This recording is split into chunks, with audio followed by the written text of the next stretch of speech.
नमस्कार। हमारे तमाम दर्शकों का बहुत बहुत स्वागत है। मैं अखिलेश आनंद अयोध्या की धरती से आप लोगों को नमस्कार कर रहा हूं, आपका अभिवादन कर रहा हूं। मेरे पीछे ये सरयू नदी, पावन सरयू नदी बहती हुई आपको नजर आ रही है और इस मंच पर मेरे साथ एक बहुत ही खास मेहमान मौजूद हैं। उनसे मैं आपका परिचय करवाऊंगा, उसके बाद हम बातचीत की शुरुआत करेंगे।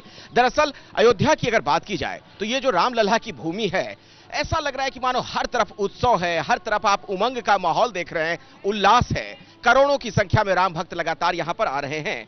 स्वामी गोविंद गिरी जी महाराज मेरे साथ मंच पर उपस्थित हैं। आपका बहुत बहुत स्वागत है। राम जन्मभूमि तीर्थ क्षेत्र ट्रस्ट के आप कोषाध्यक्ष हैं। सबसे पहले तो स्वामी जी, आपसे यही जानना चाहूंगा, राम मंदिर का जो इंतजार है दर्शकों को, भव्य राम मंदिर का, वो कैसा होने वाला है? क्या खासियत उसमें रहेगी?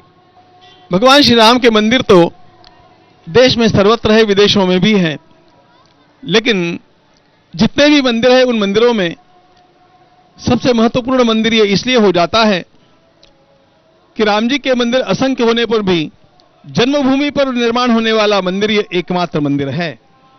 और इसी बात को लेकर के तो ये संघर्ष 500 वर्षों तक होता रहा। जन्मभूमि के ऊपर पहला मंदिर भगवान श्री राम के पुत्र कुश ने बनाया था।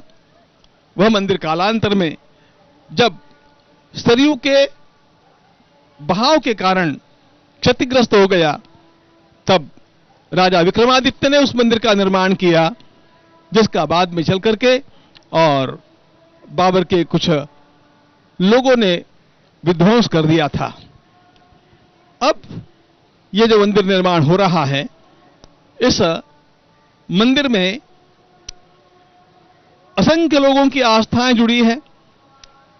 कभी भी मैंने अयोध्या केंद्रित विश्व को नहीं देखा था। आज मैं देख रहा हूं पूरे देश की आंखें अयोध्या की ओर लगी हुई है। पूरे देश के कान अयोध्या की वार्ता सुनने के लिए आतुर है।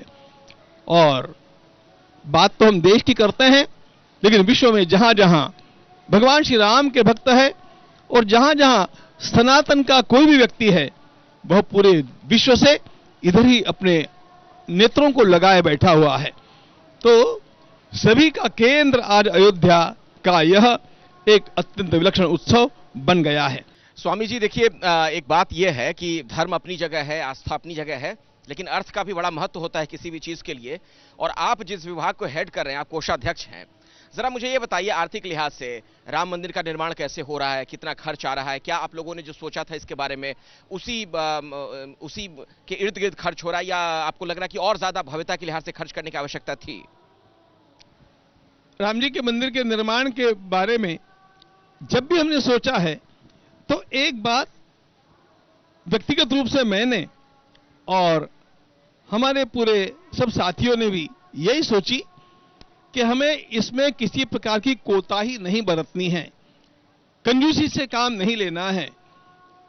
हां, यह तो ध्यान रखना है कि व्यर्थ का खर्च कहीं भी नहीं हो, लेकिन काम उत्तम से उत्तम होना चाहिए। अब उस समय भी जब हमारी ये उमंग थी, तो उस समय अपेक्षा नहीं थी कि इतना भगवान की कृपा से प्राप्त हो जाएगा, लेकिन नहीं होगा तो भी हमने सोच करके रखा था कि हम दर दर जाएंगे और लोगों से भिक्षा मांगेंगे, लोगों से कहेंगे, भगवान श्री राम के मंदिर का संदेश पहुंचाएंगे। लेकिन यह कहने में मुझे बड़ा संतोष है और मेरा मन भर आता है कि हमें कभी ऐसा करना नहीं पड़ा। समर्पण का कार्य जब आरंभ हुआ, तो उन 40 दिनों में हमारी अपेक्षा तो यह थी कि हम लोग 1100 करोड़ जितना धन इसमें प्राप्त कर लेंगे, इतनी सेवा लोग अवश्य कर देंगे।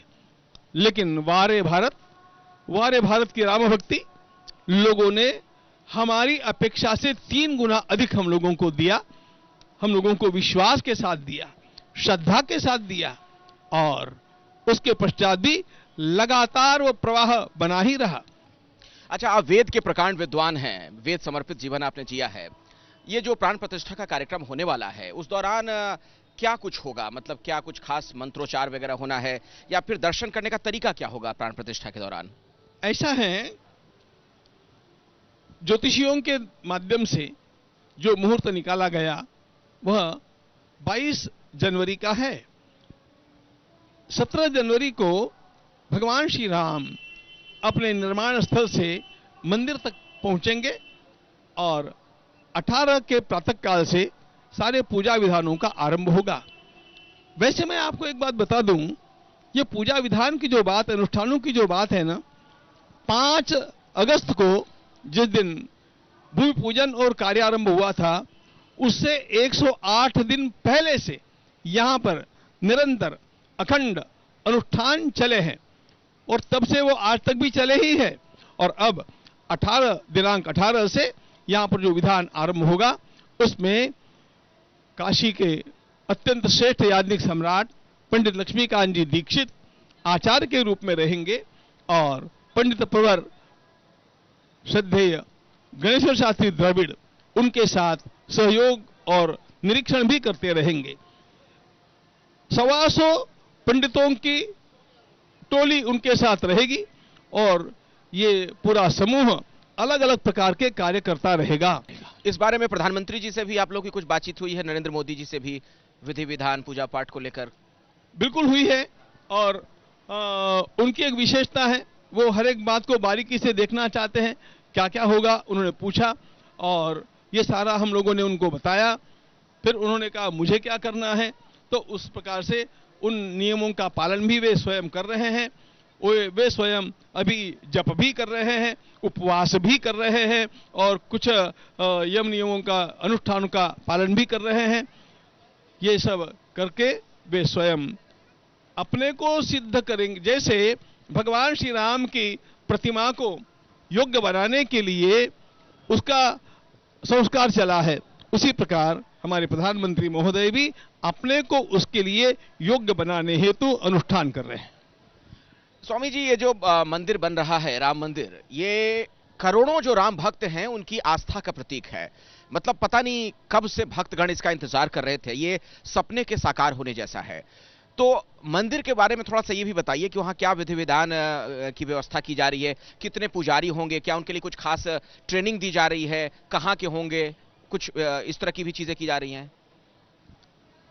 ये बात तो परंपरा से तय है और हम लोगों ने यह सबसे कही भी है कि यहाँ की पूजा पद्धति जो गत अनेक सदियों से, शताब्दियों से चली आई है, वह रामानंदीय संप्रदाय की पद्धति है। अच्छा, ये भी बताइए स्वामी जी, प्रधानमंत्री मोदी प्राण प्रतिष्ठा का जो कार्यक्रम है, उससे पहले क्या जटायु का आशीर्वाद लेंगे? यह बात मैं आज नहीं बतला सकता, ऐसी संभावना है, लेकिन जैसा तय होगा वैसा आपको समय आने पर बतला दूंगा। अच्छा, दर्शकों के लिए थोड़ा बताइए, हिंदुस्तान में जो तमाम लोग हमने उनको सुझाव तो ये दिया था, हाँ, लेकिन सबसे परामर्श करके जैसा भी तय होगा वैसा किया जाएगा। अच्छा, आम भक्तगण कब से दर्शन कर सकेंगे? जी, आम भक्तगण जो हैं वो कब से दर्शन कर सकेंगे? एक बार प्रतिष्ठा का कार्य पूरा होने के पश्चात दर्शन का आरंभ हो सकेगा, लेकिन जब वहां पर सभा का काम चलेगा तो दर्शन उस समय तो नहीं होंगे, लेकिन सभा जैसे ही पूरी हो जाएगी उस सभा को ही इस मंदिर का लोकार्पण माना जाएगा और लोकार्पण के होते ही दर्शन का आरंभ होगा। निश्चित रूप से पहले सभी संतों को दर्शन कराया जाएगा और तत्पश्चात सब भाविकों का दर्शन होगा। अच्छा, कुछ विवाद भी हो गए, वैसे तो शुभ कार्य है, इसमें किसी को कोई विवाद जैसी कोई आवश्यकता नजर नहीं आ रही थी, लेकिन विपक्ष इसे अलग अलग चश्मे से भी देख रहा है। कल ही मैं सुन रहा था, कांग्रेस के एक नेता ने कह दिया कि जो अलग अलग धर्माचार्य हैं उनसे बात नहीं की गई, खासतौर पर शंकराचार्य का जिक्र किया गया। चारों जो शंकराचार्य हैं, मुहूर्त को लेकर कहा जा रहा है कि यह मुहूर्त सही नहीं है। जब हमने इस कार्य को करने की बात सोची, उस समय हम सब लोग, हमारा पूरा मंडल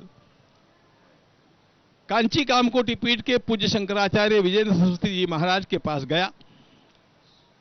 उस समय उनका वाराणसी में प्रवास था, हम सब काशी गए और काशी में 2 दिन लगातार उनके साथ घंटों तक बैठ करके चर्चा करने के पश्चात यह सारा विधि विधान तय हुआ है।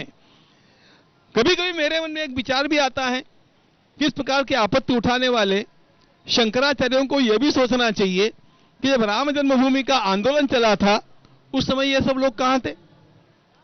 कांची कामकोटि पीठ के शंकराचार्य महाराज, जैन सरस्वती जी महाराज उस समय अग्रगण्य थे।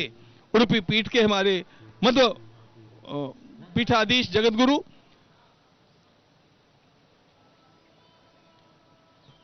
पेजावर स्वामी महाराज, वे भी उस समय अग्रगण्य थे। लेकिन आपत्ति उठाने वाले जो आज लोग हैं वे उस समय कहां पर थे? मैं एक बयान आपके सामने रखना चाहता हूं स्वामी जी। हाँ। ये स्वामी निश्चलानंद सरस्वती जी हैं, शंकराचार्य, गोवर्धन मठ के। वो कह रहे हैं कि मोदी जी लोकार्पण करेंगे, मूर्ति को स्पर्श करेंगे तो मैं वहां तालियां बजाकर जय जयकार करूंगा क्या? मेरे पद की मर्यादा है। राम मंदिर में मूर्ति की प्राण प्रतिष्ठा शास्त्रों के अनुसार होनी चाहिए। ऐसे आयोजन में मैं क्यों जाऊं? पूज्य शंकराचार्य निश्चलानंद जी महाराज के लिए मेरे अंतःकरण में अपार आदर है, अपार आदर है। मैं उन्हें बहुत अच्छी तरह से जानता हूं। विद्वानों के वे शिरोमणि हैं, अत्यंत पवित्र आत्मा है। मेरा विनम्र अनुरोध यह है कि उस दिन जो भीड़ यहां पर होने वाली है, सुरक्षा की दृष्टि से और सभी दृष्टियों से, यदि सभी आचार्य अपने पूरे के पूरे प्रोटोकॉल के साथ आएंगे तो उनके सिंहासन है, छत्र है, चामर है, उनके आगे पीछे रहने वाले सेवक लोग हैं, इन सब लोगों की व्यवस्था करना हम लोगों के लिए संभव नहीं है। क्योंकि देश में केवल शंकराचार्य जी ही नहीं है, अन्य पीठों के भी जो जगतगुरु आचार्य है उनकी भी व्यवस्थाएं करनी पड़ेगी। इसलिए मेरा विनम्र अनुरोध है, हम लोगों ने ये बात उनसे सबसे कही भी है कि वे लोग उस दिन पधारना चाहे तो स्वागत है, लेकिन वे अकेले अकेले पधारें। अब ये उनके प्रोटोकॉल के अनुकूल नहीं होगा तो मेरा एक दूसरा अनुरोध उनसे है कि वे, हम लोग जो काम कर रहे हैं वह काम शास्त्रीय मर्यादा के अनुसार है कि नहीं, इसका स्वयं चला करके आकर के दिनांक 21 के पूर्व अवलोकन कर ले और अवलोकन करके हम लोगों को बता दें कि आपने ये नहीं किया, ये गलत किया। हम उनके मार्गदर्शन का स्वीकार करेंगे। देखो, निश्चलानंद जी महाराज सामान्य पुरुष नहीं है, वे महापुरुष है, वे अत्यंत श्रेष्ठ है। लेकिन कभी कभी एक कम्युनिकेशन गैप हो जाता है जिसके कारण एक दूसरों का अंडरस्टैंडिंग बनता नहीं है, समझता नहीं है। तो 21 तारीख को आप उन्हें आमंत्रित कर रहे हैं? हम सभी शंकराचार्यों को आमंत्रित कर रहे हैं कि वे आवे और यहां पर आकर के देखें, और यहां पर हम लोगों को कोई सुझाव देना है तो दे, हमारी गलती हो रही है तो बतावें, उसको ठीक ठाक करवा ले। धर्म के लिए इन सब लोगों को आस्था है, धर्म का पालन होना चाहिए, शास्त्र विधि का पालन होना चाहिए, ये करवाना उनकी जिम्मेदारी भी है। तो मैं आज खुले आम इन सब लोगों के लिए अत्यंत विनम्रता पूर्वक आमंत्रण देता हूं कि वे आवे, देखें, हम लोगों को सुझाव दें और हमारी गलतियां हो तो हम उन गलतियों को ठीक करवा लें। एक और सुझाव 21 तारीख के पहले, 21 के पहले एक और सुझाव है। स्वामी अभिमुक्तेश्वरानंद सरस्वती जी, उनका भी बयान पढ़ के ही मैं बता रहा हूं। आधे अधूरे मंदिर में भगवान को स्थापित किया जाना न्यायोचित और धर्म सम्मत नहीं है। ये बात जो अभिमुक्तेश्वरानंद की तरफ से कही गई, इसमें धर्म का पुट ज्यादा आपको नजर आता है या राजनीति का? ऐसा है, पहले तो उनके शंकराचार्य होने के बारे में ही हम लोगों के लिए कोई स्पष्टता नहीं है, क्योंकि ज्योतिष पीठ के शंकराचार्य तो हमारे वासुदेवानंद सरस्वती जी महाराज हैं, जो न्यास के एक हमारे अत्यंत आदरणीय पूज्य न्यासी है और वे हमें मार्गदर्शन कर रहे हैं। इसलिए ये वहां पर बैठ करके अपने जो शास्त्र की बात करते हैं, वे शास्त्र में ऐसा कुछ दिखा दें कि ऐसे प्रतिष्ठा नहीं हो सकती है तो मैं उनको दिखा दूंगा कि प्रतिष्ठा कैसे हो सकती है। लेकिन सामान्य लोग शास्त्र जानते नहीं, शास्त्र का नाम लेकर के शास्त्र को न जानने वाले लोग ऐसी बात करते हैं। हम लोग सारे प्रमाण अपने पास रख करके काम में लगे हुए हैं। अच्छा, बीजेपी राजनीति कर रही है इस बारे में, ऐसा कांग्रेस आरोप लगा रही है। कांग्रेस कह रही कि राम जी के नाम का इस्तेमाल किया जा रहा है और कांग्रेस का जो आला नेतृत्व है उसने इस कार्यक्रम में आने से यह कहकर मना कर दिया कि दरअसल ये बीजेपी और आरएसएस का एक इवेंट है। देखो, जिन लोगों का नाम आपने लिया वे लोग कब क्या बोलेंगे इसका कोई ठिकाना नहीं है। जब इन लोगों ने उच्चतम न्यायालय में यह एफिडेविट दे दिया कि भगवान श्री राम कोई ऐतिहासिक पुरुष रहे नहीं, वे काल्पनिक रहे, वे जब ये भी कहने लग गए कि राम सेतु नाम का कोई सेतु बना नहीं, वो तो एक प्राकृतिक चट्टान है, तो भगवान श्री राम को ही काल्पनिक मानने वाले लोगों को अभी का ये इवेंट राजनीतिक लगे, इसमें मुझे कोई आश्चर्य लगता नहीं है। अब ऐसा है, देखो, भगवान सबकी बुद्धि स्वच्छ करे, सबको सद्बुद्धि दे, ऐसी प्रार्थना हम करते हैं।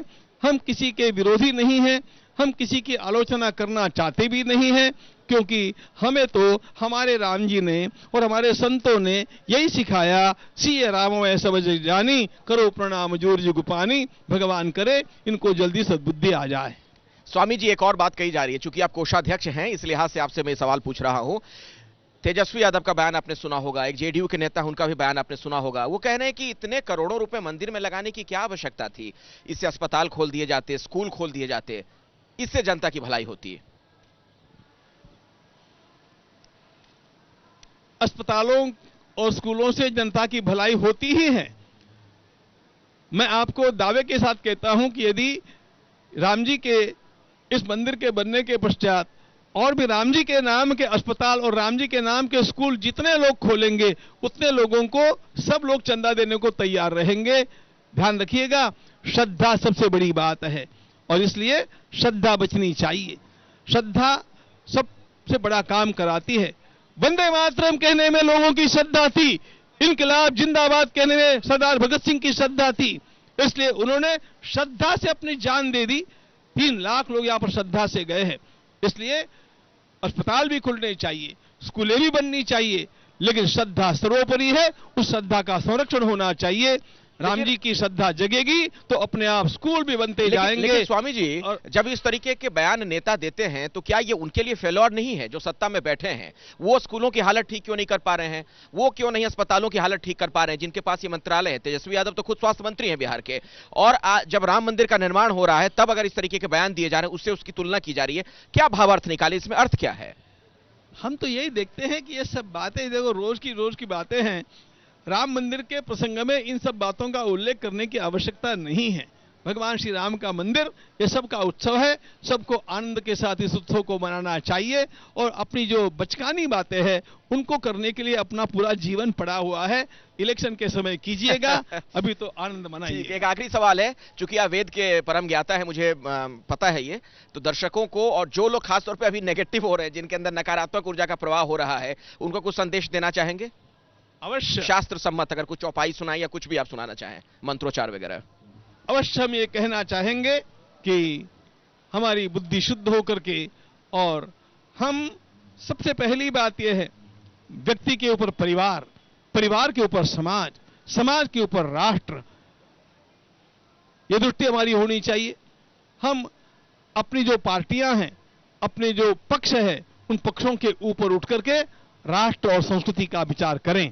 राष्ट्र और संस्कृति की दृष्टि से एक महान पर्व आया है और इसलिए हम लोग हमारी बुद्धि को विकसित करें। भगवान उसके लिए हम लोगों को क्षमता दे। महाभारत के एक वाक्य के साथ मैं अपनी बात को पूरी करता हूं। धर्मे वो धीयताम बुद्धि मनस्तु महदस्तु वह। अपने मन को विशाल बना करके अपने कर्तव्य की ओर ध्यान दीजिएगा। यह राष्ट्रीय कर्तव्य है या ऐतिहासिक कर्तव्य है, और यदि इस कर्तव्य का पालन आप नहीं करते हैं तो कभी न कभी समाज आपसे ये प्रश्न पूछने वाला है कि आपने उस समय अपने कर्तव्य का पालन क्यों नहीं किया।